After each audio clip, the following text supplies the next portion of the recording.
So hello guys, welcome to be well Vigyan. मैं प्रतीक शर्मा। तो भैया मैं कहा जी लीगल एथिक्स के यहाँ पर चैप्टर चल ही रहा है, सब्जेक्ट मतलब, तो कंटिन्यू करना कर रहा है अपनी फैमिली के लिए। तो सेक्शन 19 जो हमारे यहाँ पर कंटिन्यूशन में चल रहा था जी, तो सेक्शन 19 कह रहा है effect of payment of account of debt और of interest on अनलीगेसी।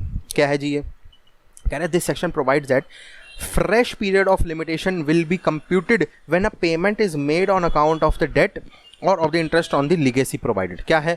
It is the paid before the expiry of the prescribed period। ठीक है जी, prescribed period से पहले ही निकल गया पैसा तुम्हारा। It is paid by the person liable to pay the debt or interest on legacy or by his agent duly authorized in this behalf। उसके through या उसके एजेंट के थ्रू दे दिया हो, या फिर an acknowledgement of the payment appears in the handwriting of the, मतलब return होना चाहिए जी acknowledgement, signed by the person making the same. तो वो चीज़ हो गई। सेक्शन 25 क्या कह रहा है? अब छोटे छोटे ज़्यादा बड़े सेक्शंस नहीं है, फटाफट कवर कर लेते हैं।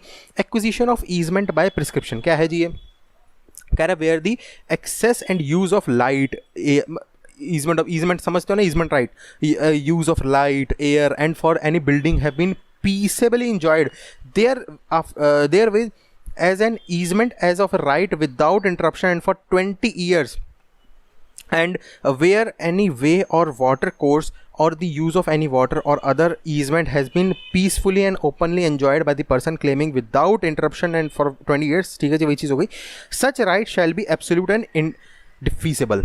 तो वही चीज़ हो गई जी, 20 साल तक अगर तुमने कोई राइट को एंजॉय करा है प्रॉपर्टी से रिलेटेड, तो स्पेसिफिकली ईजमेंट राइट, तो वो तुम्हारे एब्सोल्यूट हो जाएंगे। ठीक है जी, मतलब रहेंगे तुम्हारे साथ, वो कोई निकाल नहीं सकता।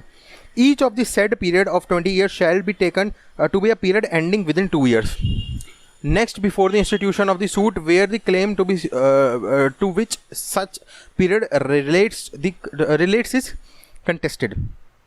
तीसरा पॉइंट इसके अंदर, where the property over a right is claimed under subsection 1 belongs to the government, that subsection shall be read as if the word 20 years the word 30 years were substituted।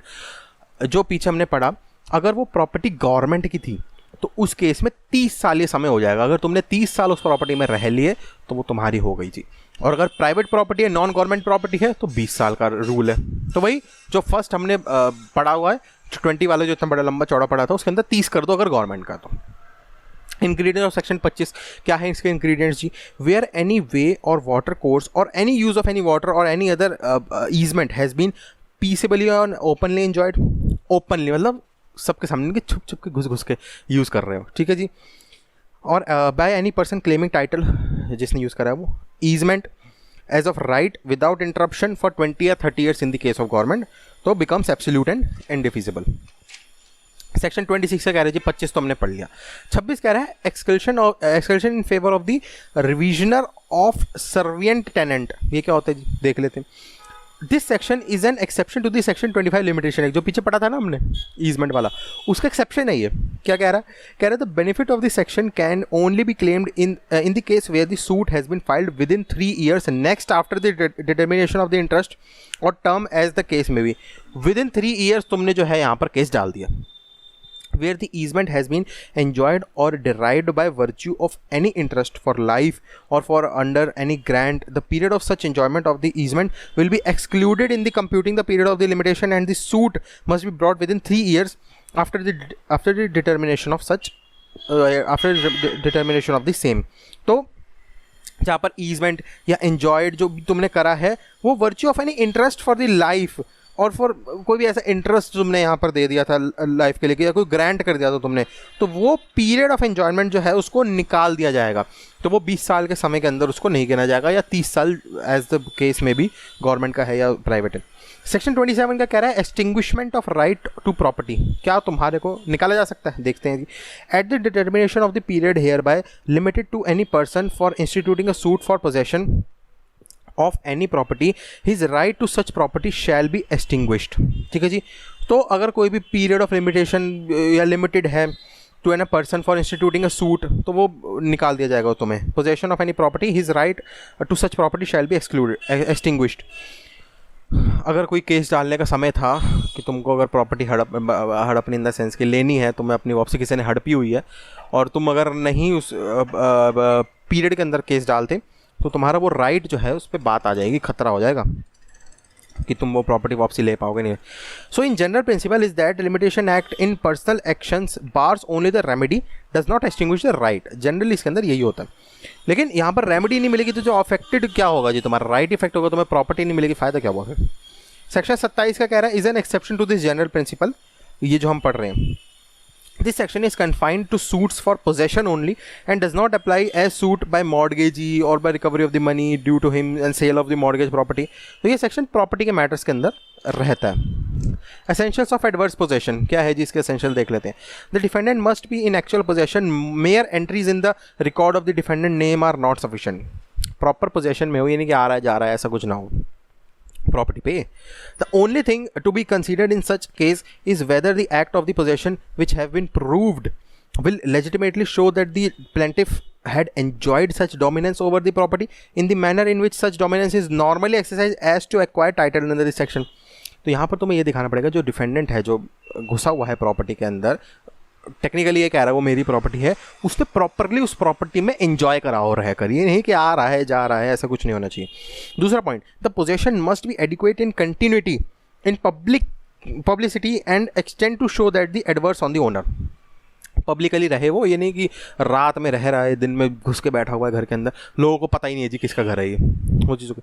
There must be an intention to hold the property if the defendant believes that he is entitled only to a life estate and remains the possession with that belief, his possession is not adverse to that the plaintiff who shared the belief। तो ये चीज़ हो गई जो हमने पढ़ा था ना section 13 में टी बे के अंदर, कि हम कुछ प्रॉपर्टी को फॉर लाइफ दे सकते हैं कि भैया अनटिल अनलेस ये बच्चा पैदा नहीं हो जाता, या अनटिल अनलेस ये बच्चा 18 का नहीं हो जाता, तब तक के लिए तुम्हारी ये प्रॉपर्टी है, या फिर अनटिल तुम्हारी लाइफ तक के लिए, उसके बाद ये प्रॉपर्टी ट्रांसफ़र हो जाएगी, जो हमने परपीचुअल सक्सेशन था कौन सा था वो।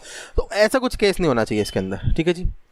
Possession cannot be adverse if its commencement can be referred to lawful title, or possession does not become adverse to the plaintiff until the plaintiff is entitled to immediate possession। तो उसको adverse नहीं किया जा सकता। जो section 29 जो है अगला, सेविंग क्लॉज, ये क्या है जी, देख लेते हैं। Nothing in this act shell affect the section 25 of the Indian contract act 1872। इसके अंदर सेविंग क्लॉज सेव कर रहा है ये किसी सेक्शन को, तो सेक्शन 25 ऑफ कॉन्ट्रैक्ट एक्ट को ये नहीं इफेक्ट करेगा ये act. Nothing in this act shall apply to any suit or other proceeding under law relating to marriage and divorce, उसमें अप्लाई नहीं होगा ये। Section 25 and 26 of the definition of easement in section 2 shall not apply to cases arising in the territories to which the Indian easement act 1882 may be for the time being extended, तो उसको नहीं करेगा ये effect. Registration act, ये तो अगला ही act आ गया ना, तो इसको तो जी बाद में करेंगे कवर, यहीं पर रोकते हैं जी वीडियो को, ठीक है जी। तो वीडियो अच्छी लगी लाइक कर दीजिएगा, वीडियो अच्छी लगी नहीं लगी डिसलाइक कर दीजिएगा, कोई दिक्कत नहीं, लेकिन एक रीज़न दे दीजिएगा क्यों आपको वीडियो जो है अच्छी नहीं लगी, ताकि इसी उसको जो मैं अपने इंप्रूवमेंट लिस्ट में डाल सकूँ। बाकी भाई कमेंट सेक्शन यूट्यूब ने आप लोगों को दिया हुआ है, कोई भी question suggestion query doubt comment करिए, मैं पूरी कोशिश करूँगा आपको वहाँ पर रिप्लाई करने की।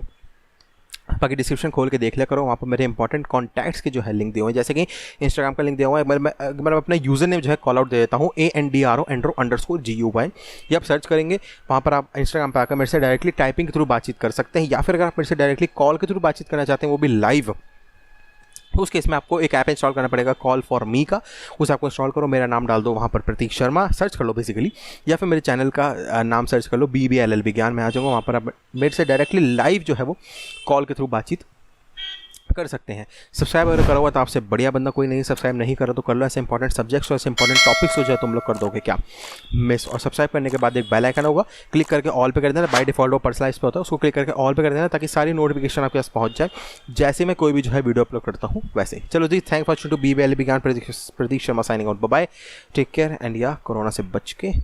रजिस्ट्रेशन एक्ट कभी और बनाएंगे भाई, अभी देखो पूरा एक एक्ट पूरा कवर कर दिया एक ही बार में 4-5 वीडियो बना के, तो अब थोड़ी सी थकान हो रही है, कुछ खाते पीते हैं एडिट करते हैं, उसके बाद रजिस्ट्रेशन एक्ट चलो बनाते हैं बाद में।